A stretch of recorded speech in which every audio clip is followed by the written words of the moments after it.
Widespread protests, of course, in Australia, particularly in university campuses, over the war in Gaza. One of those was taken to the Prime Minister yesterday when he visited Perth. Joining in that protest at the casino there was Greens Senator and Resources spokesperson as well, Dorinda Cox. Thank you for your time. Just talk us through that protest, because you said at the time you were manhandled and you would review the footage to see if you believe anything had happened that was wrong by the police. Have you reviewed that footage? What is your view today on what happened? Look, thanks, Tom. Thanks for having me in today. I have reviewed the footage. My view is that I would like to have conversations with the authorities, particularly about how we increase safety for everyone that is concerned in relation to protests and the right to protest for everybody in a peaceful way. And so my view is that I will continue to reach out to the authorities, particularly police forces, both New Australian Federal Police and West Australian Police, in a conversation about the way forward. Right.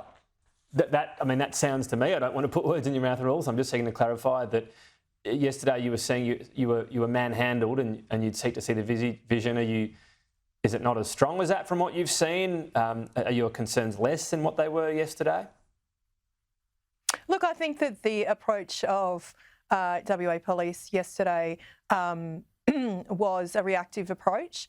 I was manhandled during the process and I was pushed into the crowd, much to my disappointment. I think that I have expressed to senior police here in Western Australia, I don't think that this is the actions of anybody who's trying to ensure safety for everybody, and that I would have liked a more sufficient plan in the way of the approach towards protests and rallies across this country. And as I said in the article, that I have attended many, many different protests and rallies across this country. And yesterday, as part of this incident, I think it now needs a review process so that we are all very sure and assured, in fact, that we are attending protests and rallies that are peaceful and that ensure everyone's safety in relation to that. Okay. All right. It was, I guess, close to where the Prime Minister was, but look, we'll see what the police say in response once you raise that and perhaps get an update down the track. I did notice one of the banners at this protest said "from the river to the sea." This is a phrase that's getting a bit of controversy. Is that something you've been supporting or chanting, and why, if so? Well, I do support and have participated in the chant "from the river to the sea."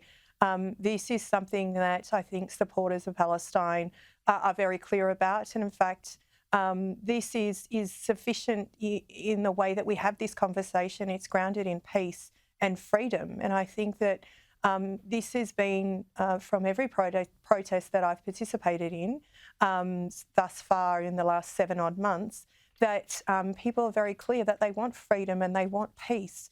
They want an end to this war. And we are urging the government for an urgent ceasefire. We are urging the government to step up their action to condemn Israel about its actions in Gaza. And I think that we will continue to chant "from the river to the sea" to ensure that freedom and peace are delivered. And I don't have any objection to that.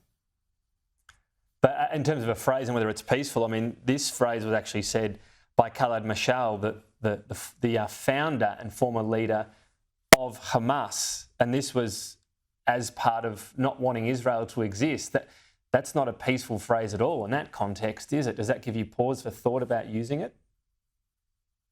Well, look, I'm not an expert on Middle Eastern history, but what I do know is that the Prime Minister, Benjamin Netanyahu, has used this phrase himself.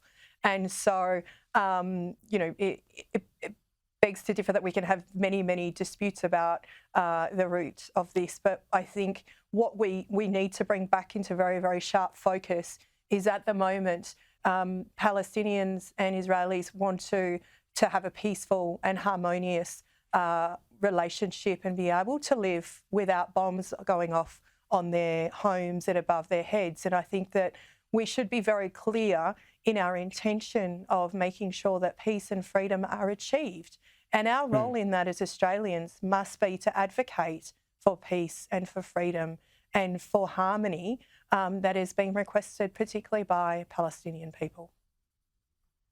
Don't you think it's like incumbent on you, I mean, you're a senator, you have a bit more standing than most, to be cautious about phrasing? As I said, this was used by the founder of Hamas, this phrase. He went on to say that also from the south to the north. I mean, obviously what it means for many Jewish people is a Jewish state wouldn't exist because it would be Palestine from the Jordanian River to the Mediterranean Sea. That's the entire of the area.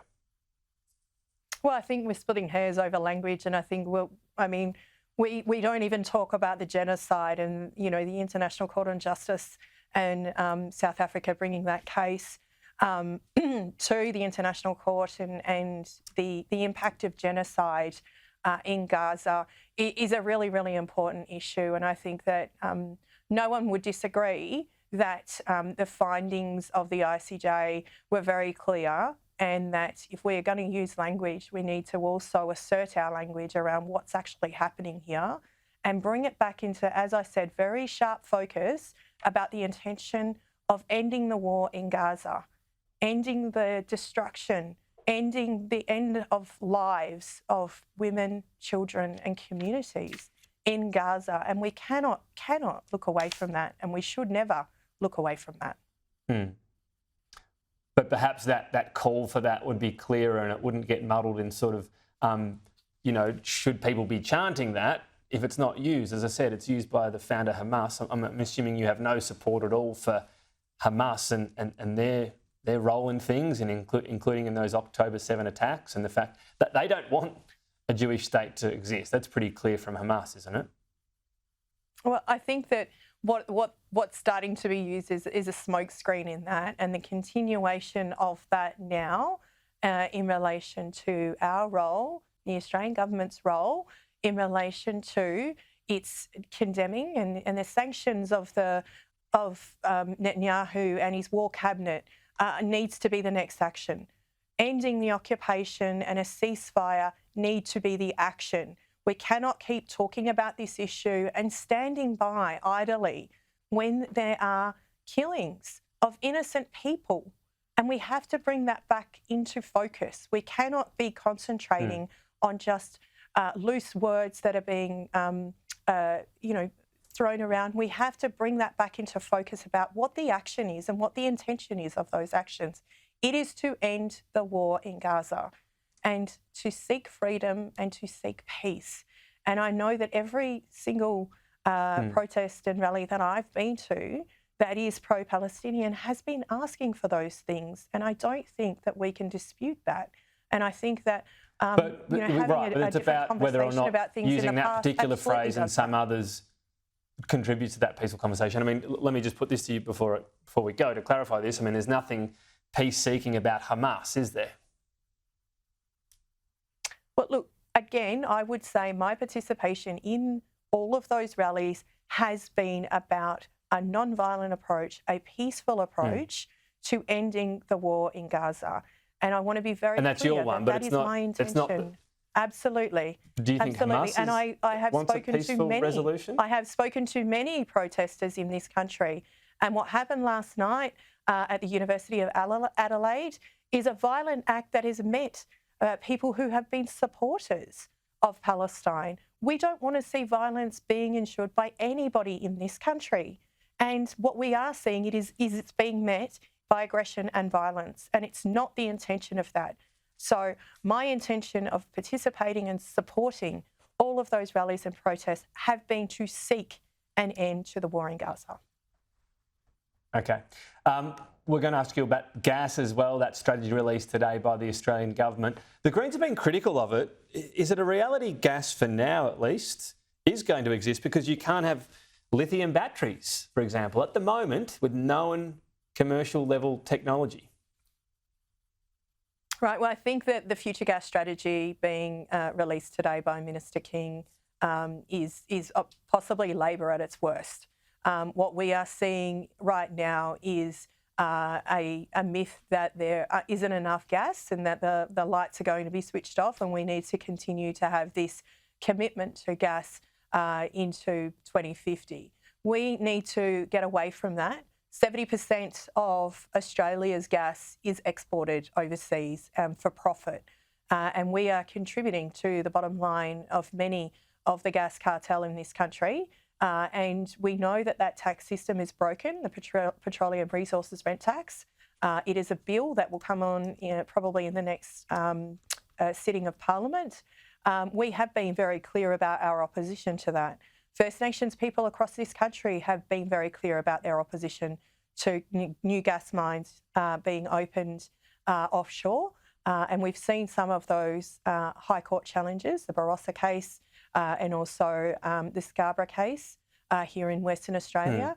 And so we need to stop telling people that this is about domestic gas supply. It is not. And having a future gas strategy that was released today, from my point of view, is a continuation of the gas-led recovery from the Morrison government. And right now, we are struggling to see a difference between this Labor government and the previous coalition government. It's not good for them. Dorinda Cox, out of time. I'm going to leave it there. Thank you. Thanks, Tom.